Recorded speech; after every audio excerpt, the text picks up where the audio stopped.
Isang magandang araw na naman po mga kasaka. Ako po muli ito, ang inyong agriculturist, sumasaludo sa magsasakang Pilipino para sa Pilipino. So ngayong araw po mga kasaka, ipapakilala ko po sa inyo ang tatlong premium grade fertilizers ng Algae Agroindustrial Solutions Incorporated. Pero nakikita nyo po dito po sa aking magkabila, ito po ay dalawa lamang kasi po wala tayong sample ng isa, pero ipapakita ko po sa inyo mamaya yung litrato nito.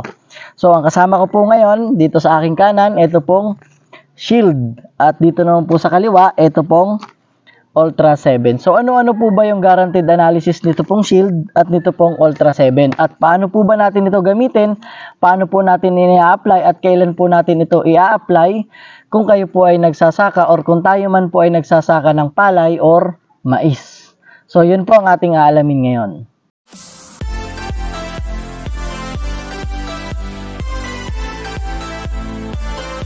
So, unahin po muna natin mga kasaka, ito pong si Shield. Ano po? Sino po ba ito si Shield at ano po yung guaranteed analysis nito? Ito pong Shield, ito po ay meron pong guaranteed analysis na 25% nitrogen at phosphorus at ang kanyang potassium po ay 00. Sa madaling salita po, ito pong Shield ay 2500 or mas kilala po ito sa ammonium chloride na alam ko pong maraming gumagamit sa inyo nitong ammonium chloride. Ano po? Ano po ba yung kagandahan kapag gumamit kayo ng Shield or 2500 or ammonium chloride? Unang-una po, ito po ay best replacement kung tayo po ay gumagamit ng urea or yung 4600. Unang-una, medyo may kataasan sa presyo yung urea.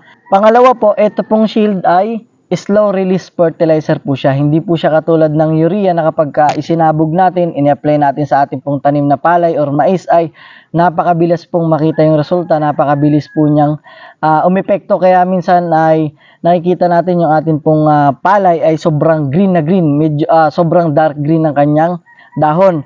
Ito naman pong Shield, kapag po in-apply natin ito sa ating palayan, makikita po natin yung dahon niya hindi sobrang green. Ano po? Yun po ang kagandahan nun ay hindi masyadong nilalapitan ng mga insekto kasi alam naman natin kapag yung ating dahon ng pala ay sobrang green, masarap po yan sa paningin ng insekto Kumbaga po dun sa isang lugar, yung sayo yung green na green, dun pipiliin pumunta ng insekto, yun yung kanyang magiging first choice. Samantalang kapag po ang in-apply natin ay Shield or ammonium chloride ay hindi pa, medyo ano siya, kumbaga katamtaman lang po yung pagka-berde niya. Paano po ba ina-apply ito pong Shield fertilizer? Napakadali lang po. Ito po ay ina-apply natin as side dress. Ano po? Side dressing or yung sabog po. Pwede po ito transplanted or pwede sa direct seeding. Pwede sa palay, pwede po sa mais. At aalamin po natin kung sa rekomendasyon po ni Algae ay kung ilang pong bag ng Shield ang gagamitin natin sa mais at kung ilang bag ang gagamitin natin sa palay. So dito naman tayo sa kaliwa. Sino po ba ito si Ultra 7? Ito po si Ultra 7. Ito naman ay pinakamainam na pambasal. Pwede din po itong gamitin as top dress. Ang kanya pong guaranteed analysis, meron po tayong nitrogen 17%, phosphorus meron po tayong 7%, at ang potassium po ay merong 17%. Sa madaling salita po, ito po yung 17-7-17. Ano po? Pwede po itong top dress, pwede din po itong basal. At ang maganda po dyan, bukod po sa NPK or macronutrients, meron din po siyang micronutrients, which is yung calcium oxide, meron po siyang 1%, meron po siyang sulfur na 8%, meron po siyang chlorine na 13%. So, hindi lang po siya NPK, meron pa siyang microelements na kailangan po ng ating mga palay. So, ito na po mga kasaka, yung malamang ay itatanong nyo po sa akin, ilang Shield po ba ang gagamitin natin sa isang hektaryang palayan or sa taniman natin ng mais, at ilang Ultra 7 yung gagamitin natin. At yung pangatlo naman po mga kasaka ay yung ProZync na wala po dito. Ito po yung kanyang picture, yung ProZync. Papakita ko po sa inyo. Ito po yung itsura niya, ProZync. Maglalagay na lang po ako ng picture na mas malapit sa screen para makita nyo. Po? Yung ProZync naman po, from the word zinc, ito po yung fertilizer na pwede nating i-apply sa first application po ito.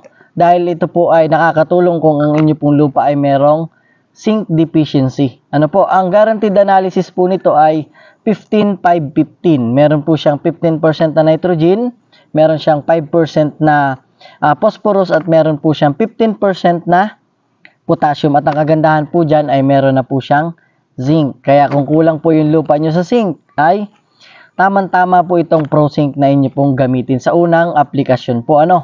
So, punta na po tayo kung ilan po bang ProZinc, ilan po bang Shield, ilan po bang Ultra ang gagamitin natin sa atin pong 1 hektaryang palayan or 1 hektaryang maisan. So, kung may mga technician po na pumupunta po sa inyong mga bahay-bahay, ay meron po silang dala-dala nito.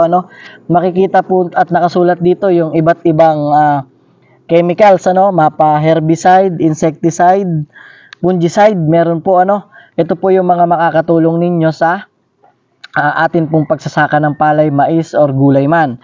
At dito naman po makikita nyo po yung Mega Brand, which is binubuo po siya ng tatlo nating premium grade fertilizer. Ito nga pong Shield, ProZinc at Ultra. At ang maganda po dyan, makikita na rin po natin dito kung gaano karami or yung ilang bag ba nitong Ultra 7, Shield at ProZinc ang gagamitin natin sa 1 hektarya nating taniman. Nakalagay po dito, kung meron po tayong tatlong aplikasyon. Una po is syempre basal application. Yan yung bago tayo maglipat tanim or bago tayo magsabog tanim, bago tayo magtanim, yun po yung basal. Yung second application po, ini-apply naman po yan 10 to 15 days.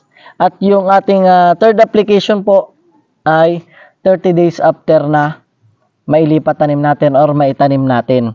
Kung sa palay po, mangangailangan po tayo ng 2 bag na Ultra 7 at yung ProZinc. Ito pong ProZinc. Bali, 4 po ang i-apply natin. 4 sa 1 hektarya nating palayan. Yun po yung basal application. 2 Ultra 7 at 2 ProZinc. So, after po ng basal application, kapag dumating na po yung ating palay ng mga 10 to 15 days, mag-a-apply na po ulit tayo ng abono. So, mangangailangan naman po tayo ng ito na po yon, Shield. 2 bag po nito. Sa 1 hektarya po ito, 2 bag nitong Shield, 2500 ammonium chloride, at isa pong bag nitong Ultra 7. Sa madaling salita po, sa second application, pagkatapos ng basal, ay 3 bag po sa 1 hektarya. 2 Shield, 1 Ultra 7. At paano naman kapag yung nasa 30 days na yung atin pong palay or second application po yon? Mangangailangan po ulit tayo ng 2 bag ulit ng Shield lang at saka 1 Ultra 7.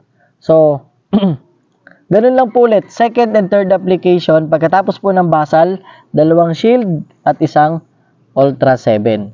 So, overall po, sa 1 hektaryang palayan, mangangailangan po tayo ng 10 bag na algae fertilizer. Unahin po natin yung basal application, mangangailangan tayo ng 4 na bag. Yung pong 4 na bag na yun ay 2 Ultra 7, ito po, at 2 ProZinc. At sa second application naman po, 10 to 15 days, mangangailangan tayo ng 3 bag. So, 2 Shield, 1 Ultra 7. At dun po sa patatlong application, yung 30 days na, ganun po ulit. 2 Shield, 1 Ultra 7. So, yun po ay 10 bag sa 1 hektaryang palayan. So, paano naman po kung tayo naman po ay nagsasaka ng mais? So, mangangailangan lang po tayo ng 8 bag kada hektarya po yan. Sa basal application, mangangailangan lang tayo ng 2 Shield at 2 Ultra 7. I-mix lang po natin yun sa isang luna or sa trapal na pwede nating paghaluan at pwede na po yung isabog natin as basal. 4 na bag po yun. Tig 2 ng Ultra 7 at saka ng Shield. At kapag naman po 25 to 30 days na po ang ating mais, ay mangangailangan lang po ulit tayo ng tig 2 nito. 2 Shield at saka 2 Ultra 7. At okay na po yun para sa 1 hektaryang maisan. Pero kung meron po kayong gustong idagdag, meron pong gusto kayong gamitin, ay okay naman po yun, nasa inyo po yung practice.